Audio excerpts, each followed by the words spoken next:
morning, everyone, and welcome back to Wake and Take. It's your boy Jason, and we've got some football to talk about today. It's Wednesday. We're going to be talking about the playoffs, little reactions to Wild Card Weekend, a little bit of a preview for the divisional round.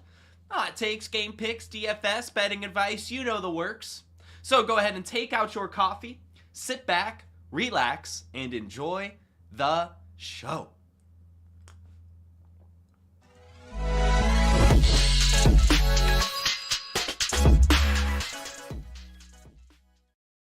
And as always, welcome in everyone. We are on a new channel today. We are doing the first exclusive Player Profiler Now Plus stream. No longer will you be seeing my pretty face on the main Player Profiler channel, at least on a regular basis. We are moving all live content to this channel, and this is the first of that kind of development, right? It's going to be some big stuff moving on the main channel over at Player Profiler. We're going to start doing a lot more just kind of regular video content over there and keeping our live viewers engaged over here. It was just kind of affecting the algorithm, if you want the scientific answer. All of the live videos, just they don't perform as well as the regular videos, and it was affecting performance of the channel. And we felt we still want to do live content. Who doesn't love live content? So we have rebranded Player Profiler News Now to Player Profiler Now Plus. And it's pretty cool. Pretty exciting stuff getting done over here. So thank you guys, Louie, Best Ball, and of course Alex over here in the chat who have found it. I'm sure everyone will start to pile in as they remember.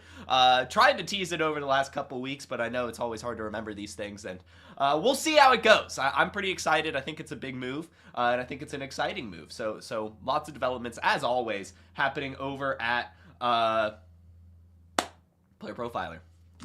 Oh, and yeah, Louie, I got engaged last July, and I don't know, I just felt jealous that she had an engagement ring and I didn't, so I got a silicone ring for now. We'll have the real bad boy get married for realsies in July, but I just wanted to get used to wearing a ring. You know, I wanted to show that I'm taken as well. You know, we can't let her have all the fun. I want a ring too. So yeah, I've had this on for a while. I am terrible. This is like my 6th one. I keep losing them.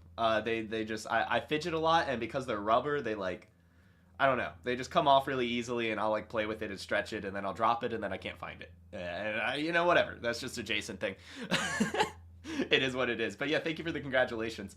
And yeah, if you can't tell, maybe it's still kind of, I've got to figure out the camera settings, but I actually got a new computer, so things should be working a lot smoother than usual. In fact, I'm realizing now that I didn't even hook up my Ethernet cable, and we're working just fine, and that's a first. Although I do see slight lag, so that reminds me I need to probably hook up my Ethernet cable next time. But I just got so excited with the brand new computer, everything should work fine, and hey, we're kind of killing it right now. I feel like this is working a lot better than it has been the last few weeks, for sure. And I'm glad to have this new computer, all this technology. And I've been yapping too much. We're 3 minutes in. We got to talk football. And I want to start things off. A little bit of a recap from Wild Card Weekend. We had games, and I'm not going to lie, they were all kind of boring. They were not great football games this weekend, which, you know, generally kind of can happen in the playoffs. You know, that is kind of the point of seeding. You're supposed to have a really good team go up against a worse team, but you would also hope that because it's the playoffs, these would be a little bit more competitive, and that really wasn't the case. Really sans the Commanders game. These were all just the teams that were supposed to won for the most part, and it was kind of boring, but it was also exciting because it's playoff football, and who doesn't love some playoff football? So we'll go with the Texans-Chargers game. This is not in chronological order. I don't know why I didn't do it in chronological order, but Texans-Chargers, which actually, this was the first one. The Texans beat the Chargers 32-12, as we know, and it was a horrible display from Justin Herbert, who finished the day with 4 interceptions. One of those ended up being a pick 6, and I gotta say, I ran pretty pure for my wildcard predictions. I got every single one right except for this one. And for some reason, I even talked about how I know the Chargers are going to choke. The Chargers will always charger. But for some reason, I thought they could win this one. I don't know why. I should have just known that they are the Falcons of the West and known that they would lose. But I still picked the Chargers to win. I thought that they could get it going, but I also want to say, too, I respect the Texans a ton. I do think that this is a team that a lot of people haven't necessarily forgotten about. You know, like, I think everyone kind of, for the most part, remembers that they're a good team. But, like, I feel like there's been, like, a stink in people's mouths this year because of how C.J. Stroud played. but the defense has been solid all year, and really the team as a whole has been very, very solid. So we shouldn't be surprised that they won a playoff game. In fact, I wouldn't be surprised if they kept the Chiefs game pretty close, as we'll talk about later. Like, they are a very good, complete football team. They just haven't shown the excitement and, like, the like, true ceiling performance at all this season. And, you know, in the playoffs especially, that doesn't matter. You've just got to win games. And in this game, they did it, man. 32-12, only 2 offensive touchdowns, right? Like, that is an incredible feat. You know, Nico Collins finished the day as Nico Collins. He'd kind of fallen off a little bit over the last few weeks, but rebounded, 7 receptions, 122 yards and a touchdown. Joe Mixon had over 100 yards and a touchdown. They had the pick 6. And funny enough, the Chargers' only touchdown was a block. After the touchdown, Ladd McConkey, by the way, had an incredible game. He scores this massive, like, 86-yard touchdown. And then in classic Chargers fashion, the PAT gets blocked, and the Texans return it for 2 points. Just nothing went right for the Chargers, except for Ladd McConkey, really, who set a rookie playoff record for receiving with 197 yards. So that, at the very least, is deserving of this. Congratulations, Ladd McConkey, on a fantastic performance, and congratulations on the Texans for winning. I do think that this is a team that could sneak through a little bit longer. To be completely honest with you, they're just a complete regular old football team. And this, in the playoffs, is when that really matters the most. You know, we don't care about the excitement. We just care about the wins. And they found themselves in close contests all year and have been a competitive team, regardless of CJ Stroud not living up to expectations in year 2. He's still been good, and the Texans have still been good. So I am very excited to check out this Texans-Chiefs game in a bit. But we'll keep going with the wild card reactions here. And I predicted 2 upsets that happened. One of them shouldn't have really been an upset. I really do think that the Commanders should have been favored over the Buccaneers, and they did win this game 23-20, and it was close. In fact, that winning field goal was a doink, which is classic Buccaneers, but also classic Commanders, at least for this season, as kind of they've had a bunch of those just like really lucky things fall their way. So the Commanders do end up beating the Buccaneers, and it was a fantastic game. This was the only wild card game that was actually exciting. They won 23-20. Jaden Daniels had over 300 yards and 2 touchdowns. Scary Terry scored a touchdown. And De'Ami Brown. I want to talk about De'Ami Brown for a second because I do want to get a dynasty take in. And you might be thinking after I said that, like, Jason, oh my God, are you buying De'Ami Brown after this? And I'm going to say no. No, I'm actually going to be selling De'Ami Brown. I know that he's been establishing himself over the last few weeks as kind of a wide receiver too, and been playing pretty well with it. But we also have to know that the Commanders are going to be adding a wide receiver next year, and I just don't think that De'Ami Brown is going to get this type of usage again. He may still have ceiling games if he stays on the team because he is that deep field threat and playing pretty well.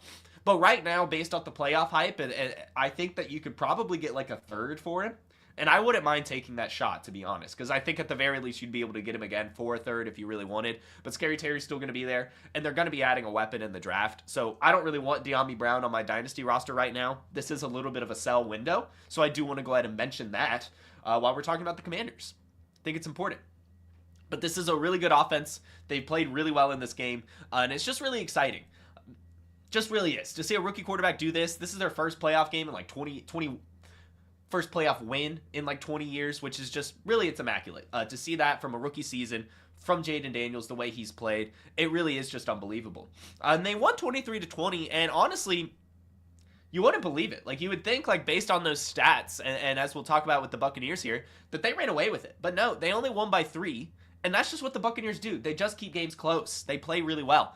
And they play really well despite no one on offense playing well, really. Baker Mayfield didn't even have 200 passing yards. Mike Evans didn't even have 100 receiving yards. And Bucky Irving didn't even have 100 all-purpose yards. No one on the Buccaneers offense really even had that good of a game. Mike Evans had a good game, 92 yards and a touchdown. But otherwise, I was surprised to see they even put up the 20. Really. If you just look at the box score, you would definitely be shocked by that. But, you know, that's just the way the game works. It is exciting stuff. You know, Commanders had a couple, like, 4th downs that they went for that took off some points from the board and missed a field goal here or there. So that's what happens. Playoffs, very exciting, very competitive games. Cool stuff. Next, we had the Eagles-Packers game. The Eagles-Packers game, again, not very competitive. The Eagles won this game 22-10, and really, as we talked about it, this was never going to be close. As we talked about in the wild card episode, Jordan Love playing through an injury, no Christian Watson, and then unfortunately Romeo Doubs got a concussion in the game as well. Just really tough sledding, having to go up against the Eagles, who, again, my pick for the Super Bowl champ. I think the most complete team in the NFL right now. And Jordan Love didn't do any favors by throwing 3 interceptions. Luckily, Josh Jacobs still did have over 100 yards and a touchdown, so those of you who took him in some playoff tournaments are happy. But unfortunately, they did lose the game. Didn't really get much going. And the Eagles did, right? Jalen Hurts only had 131 yards passing and 2 touchdowns. Saquon had 119 rush yards, though. And that's what it takes, right? You have Saquon doing his thing. And Jalen Hurts' 2 touchdowns, believe it or not, went to Dallas Goedert and Jahan Dotson. Which just, again, I do want to talk about. This is going to be a common theme for the rest of the games, really. In the playoffs, the stars obviously help you get there. But it's the margins that really help you win these games. And when you see players like Jahan Dotson score a touchdown, or Dallas Goedert scoring the other one, or as we'll talk about like Van Jefferson, or Dennis Allen, like in the playoffs, it's win or go home. And so you've got to just be taking what the defense is giving you, regardless of the name and number on the jersey that you're throwing to. And that's what I appreciate a lot about these teams that won their games. They pretty much all use these marginalized players. And that's really what it takes at this level. So it's incredible. So it really is just incredible to see the Eagles getting their thing done with Dallas Goedert. No A.J. Brown, right? A.J. Brown had 1 reception for 10 yards. And they still got it done. And that just, to me, just shows how good of a team this is and how ready they are to keep going through this playoffs. Packers, maybe next year, right? But man, the Packers need like a true alpha. Christian Watson can't stay healthy. Romeo Doubs can't stay healthy. And Jaden Reed, unfortunately, just is not a wide receiver 1. He's a really good wide receiver 2, but they need a true alpha. I think they'll be getting one in the draft. That's going to be one of my favorite landing spots for them, but unfortunately for now, they're not going to be able to compete in the playoffs with this current roster.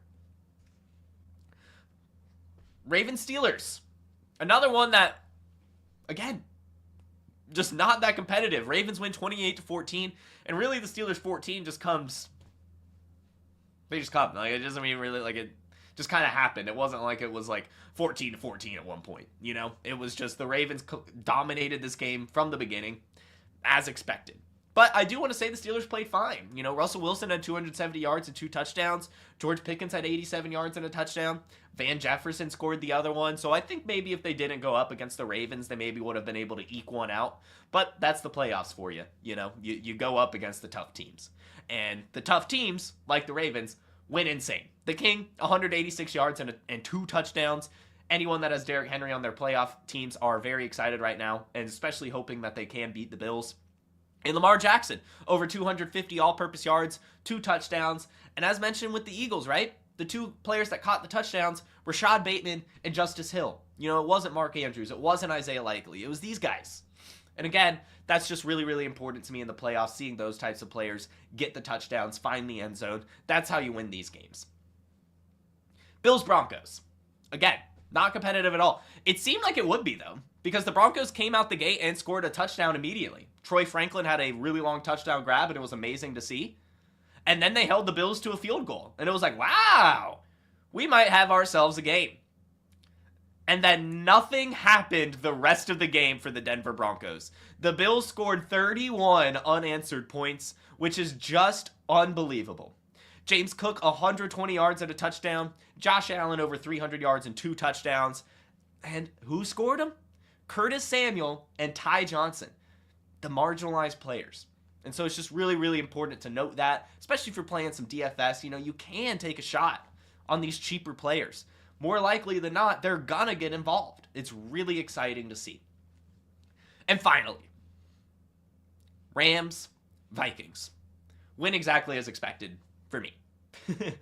As we talked about, I picked the Rams to win this game. And it's because I firmly believe in Matthew Stafford and firmly don't believe in Sam Darnold. And I know that Sam Darnold tricked a lot of people in fantasy in particular this season. But I went on this show every single week and said Sam Darnold is going to turn back into Sam Darnold at some point. Unfortunately for the Vikings, it happened the last 2 weeks of the season, the most important games of the season, and it's over. He lost a lot of money. He lost a lot of money. He's probably still going to land somewhere, but the hype is gone, man. It was clear. It was clear all season, right? That it wasn't just Sam Darnold improved. Yes, he did. But it was the offense. It was Kevin O'Connell. And I don't think that he's going to be able to succeed, especially in the way he did this season on another team. He may still be fine, a Gardner Minshew type level, maybe. And that's okay. But we have to remember who Sam Darnold is, and he showed us. 245 yards, a touchdown that was amazing by TJ Hawkinson, and an interception. A nearly 50% completion percentage. Just really not a good game by the Vikings. As expected. It's just, I even brought in, like we see in the chat here, right? Like I talked about the fire stuff, right? Like they've got the whole thing, They've got a reason to be fired up, pun intended. Now, I don't think they'll beat the Eagles, as we'll talk about later, but still, we knew they should have won this game. Home game against the Vikings, coming off a loss with Sam Darnold. And what I want to talk about is Matthew Stafford, because I'm like the biggest Matthew Stafford fan in the world, I feel like. I probably like Matthew Stafford more than his wife likes him. And he's just such a pro. He gets it done. Who was the leading receiver in this game? Tyler Higbee, who got injured. Like at halftime, he got injured and still led the team in receiving. Who caught the touchdown other than Tyler Higbee? Dennis Allen.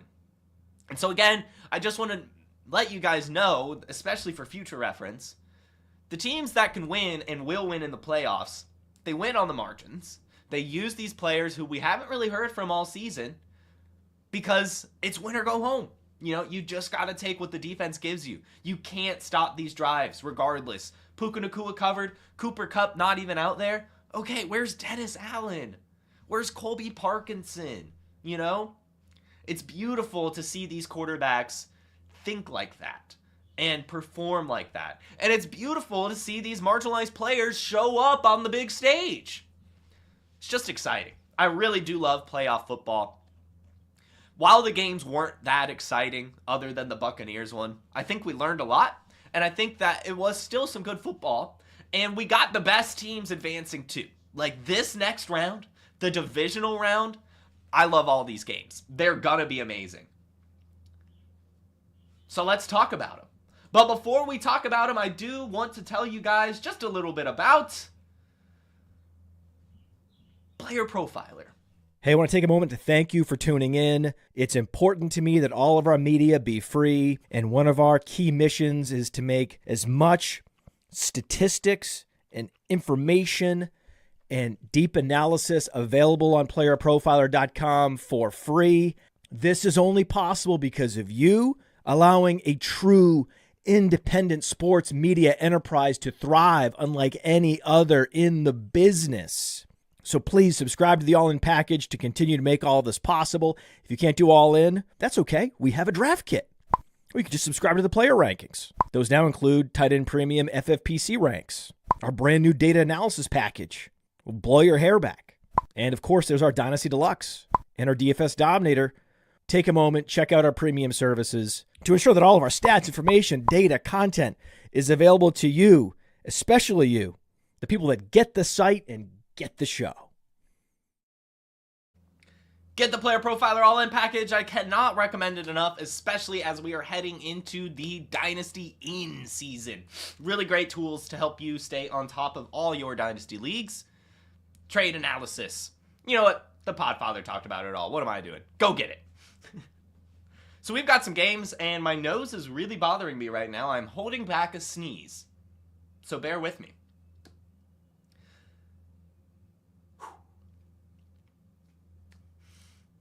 This is so tough. Okay, Texans, Chiefs. And as talked about at the top of the show, I think this is a sneaky game. I do think this is a sneaky game, and I've got to say I'm kind of shocked at how Vegas is viewing this game. Right now, Kansas City is favored by 8 points. 8 points with a Vegas total of 42. Pretty crazy to me. I'm not going to lie. However, if you look recently. They did just play just a few weeks ago, and the Chiefs did win by exactly 8. They won 27-19, which does just make me believe even more that we've got to take the Texans to cover that. I don't like giving a lot of betting advice, but I feel like the Texans should be able to cover that. I know that the Chiefs do kind of play their best football in the playoffs, but as we just saw from the Texans, damn sure do they too. I mean, they played really, really well last week, especially that defense. And I do think the Chiefs will start off slow since they had the bye week, right? I mean, I think the Chiefs will win this game, but I think that the Texans should be able to cover.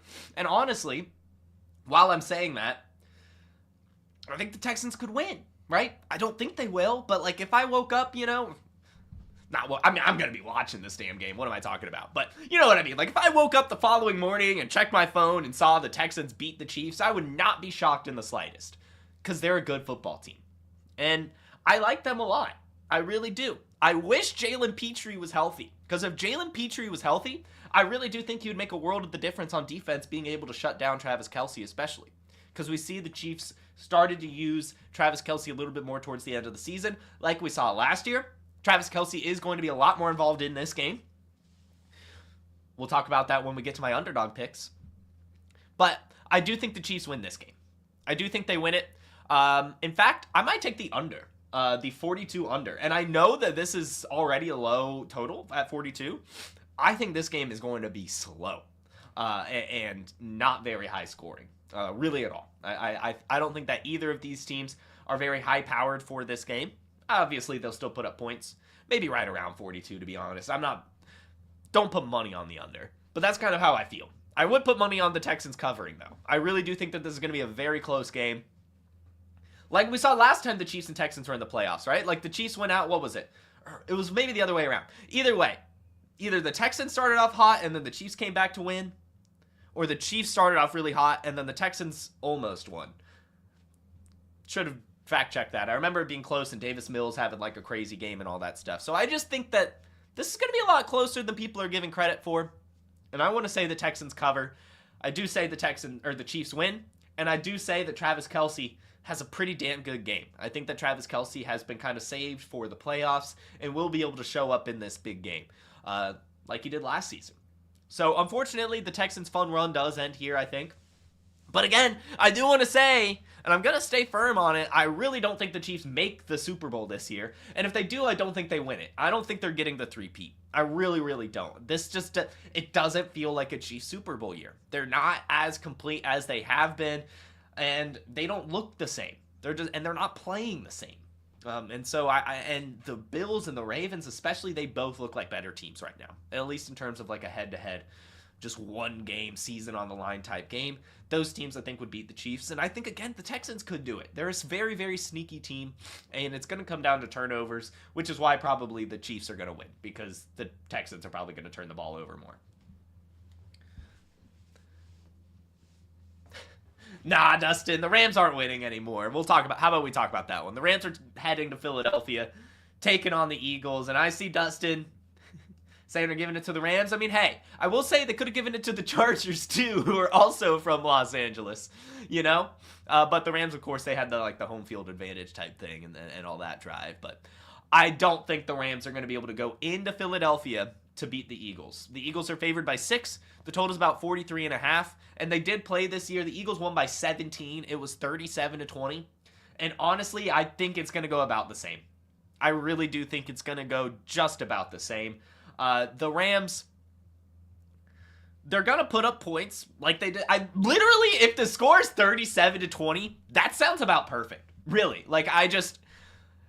The Rams are going to put up some points, but it's just not going to be enough to keep up with the Eagles. The Eagles are probably going to start out pretty fast because the Rams defense won't really be able to stop them either.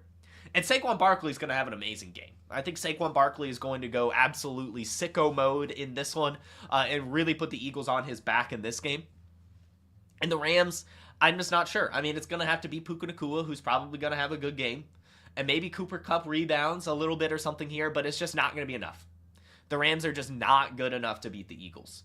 Hopefully they still put up a little bit of a fight, but not in this one.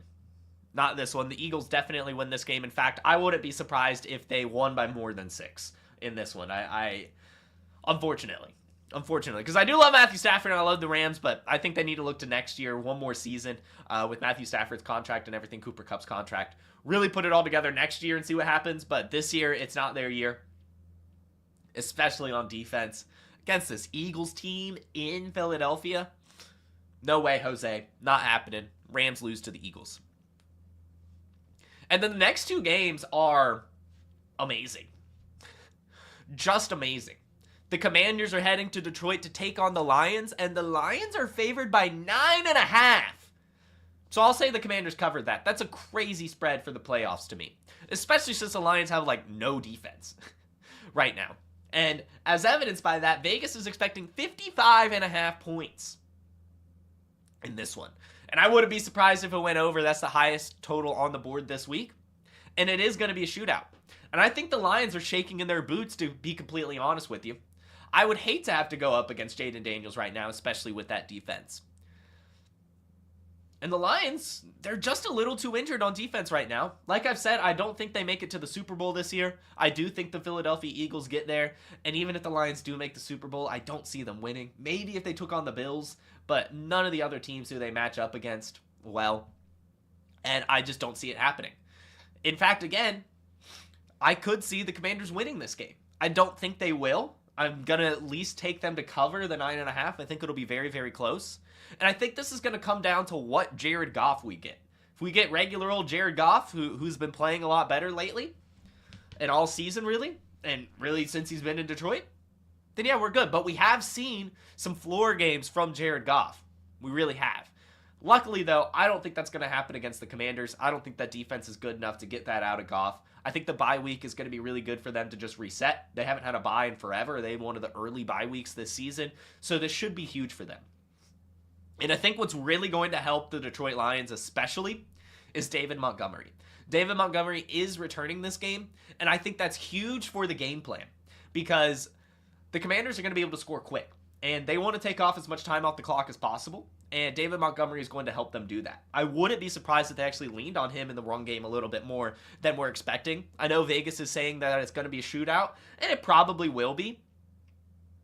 But I could also definitely see this becoming a little bit of a lower, not lower scoring. It's still probably going to be, both teams in the high to mid 20s. But I think that David Montgomery and the Lions run game, and the Commanders run game for that matter, is going to suck some life out of the air. Air out of the building. What's the cliche here? Let me know in the chat. What cliche am I supposed to say there? But either way, I think the Lions are going to play a little bit slower and methodically in this game. Which I do think benefits them in terms of winning. We'll see how that goes for their matchup against the Eagles. I do think they beat the Commanders. I do think the Commanders cover, and I think Jaden Daniels plays amazingly in solidifying himself as one of the better quarterbacks in the league as a rookie. So should be good, respectful performance from the Commanders, but the Lions do win this game in my opinion, and I do think that they kind of suck the air out of the football. What's the cliche? What am I supposed to be saying? And have a little bit of a slower, methodical approach with David Montgomery, Jahmyr Gibbs, Sam Laporta, Amon-Ra. Maybe not much J-Mo, but I would love to see J-Mo, and I'm never going to say there's no J-Mo. In fact, I put J-Mo on my DFS lineup that I'll share in just a minute. And lastly, the last game of the divisional round is going to be the Ravens taking on the Buffalo Bills in Buffalo. And in Buffalo, Baltimore is favored. And I gotta say, that's kind of shocking. Until you look and, yeah, they did play this year, and the Ravens won 35-10. So they absolutely demolished the Bills last time they played.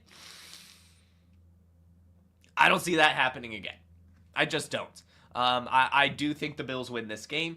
If not, just for Josh Allen. I just think that Josh Allen is willing this team to the Super Bowl this year. I really, really do. They played really well against the Broncos, which are a tough defense, a very tough defense. They crushed it. And I think it's going to be more of the same. Vegas has this at 51.5, so it will be a high-scoring game. But I do think the Bills win. I do. And I know the Ravens are a more complete team. I know. There's really no logic that says the Bills should win this game. But I just think they do. In fact, I know they do. It's just their year. In Buffalo, I just don't see Baltimore coming to town and winning that game. I just don't. I really, really don't. If it was in Baltimore, Sure. But it's in Buffalo. I don't think Josh Allen's going home in Buffalo. You're kidding me. I'm sorry. Just not happening. Just not happening. There's just no way. No way. If there's an upset, it's the Texans or it's the Commanders. Those are the only teams that I see upsetting this weekend. Well, I guess the Bills would be an upset, wouldn't it? I guess. Because the Ravens are favored. So I guess the Bills is technically an upset, but it shouldn't be. So that's probably the upset of the weekend. But if it's not that, maybe the Texans or the Commanders as well. I think that those games will be a lot closer than Vegas is projecting. But the Eagles-Rams, the Eagles should run away with that one. And yeah, that's it. That's our little preview. Exciting games this weekend. I love the playoffs. I really do. Underdog. I put one pick per game. I wanted to do one per team, but some of the other teams was kind of tough, to be honest with you. And so these are the ones I liked. I picked one per game. I've got Jaden Daniels going over 294 pass plus rush yards. I think he'll cross the 300 mark again against the Lions. I've got Josh Allen scoring a rushing or receiving touchdown. I think he'll run one in. Saquon over 111 rushing yards. I know that's a high total, but I just think that they're going to lean on Saquon in this game a ton. And lastly, Travis Kelce. I think he'll score a touchdown. We'll see, right? I don't know. But Travis Kelce, they've been saving him all season. He had 8 receptions in Week 17. I do think he's unlocked, and I do think he shows up in the playoffs, and I do think he'll score a touchdown in this one. If you don't like touchdown, maybe do his yardage total, but I do think Travis Kelce will be involved in this one, and these are my underdog picks. And lastly, I made a DraftKings lineup. Again, guys, we're not sponsored by DraftKings in any way. We're sponsored by Underdog. But I love doing their free contests. They have free contests every week. They have 10-cent contests, 25-cent contests, and you never know. I turned 10 cents into, I think it was like $7 once, because I got 19th out of like 70,000 people. And I just like doing it. So I always recommend doing it. This is the lineup I've submitted this week. I've got Jaden Daniels as my quarterback, Saquon Barkley and David Montgomery as my running backs, J-Mo, Xavier Worthy, Khalil Shakir as my wide receivers, Sam Laporta as my tight end, Cooper Kupp in the flex. We'll see. I'm only going with Cooper Kupp because I don't think anyone else is really going to have him. He's been so disappointing. Barely played in the wild card. Just a total guess. I don't know. I just don't think that Cooper Kupp is going to want to lose the year and the Rams want to lose the year and end the season without him involved. I don't know. So I just threw him in there. I had the money for it. We'll see. And then the Texans defense, only because they just had so many turnovers. And again, I don't think that one's going to be that high scoring. And the Chiefs defense was like $1,000 more, so I couldn't afford it. I don't like spending up for defense in these. I don't think it's going to make that much of a difference. Although it would, I guess, if the Chiefs, if one of the defenses ends up being the one, whatever, I mean, that's the one you want. But I'm just putting the money on the Texans. They were one of the cheaper ones, and I don't think it's going to be that high scoring. Could maybe get like an interception or two as well, so we'll see. But yeah, that's the one. I'll hop into the chat real quick, see if we have any questions. I don't think I saw any, but just in case.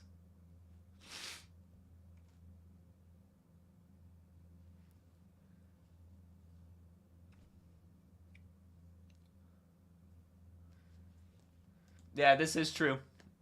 That is true. There was like an incomplete fumble touchdown thing that went around and kind of sucked the air out of the building. But the Rams were winning that game regardless.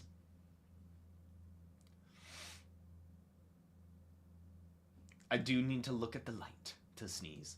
But yeah, no really questions.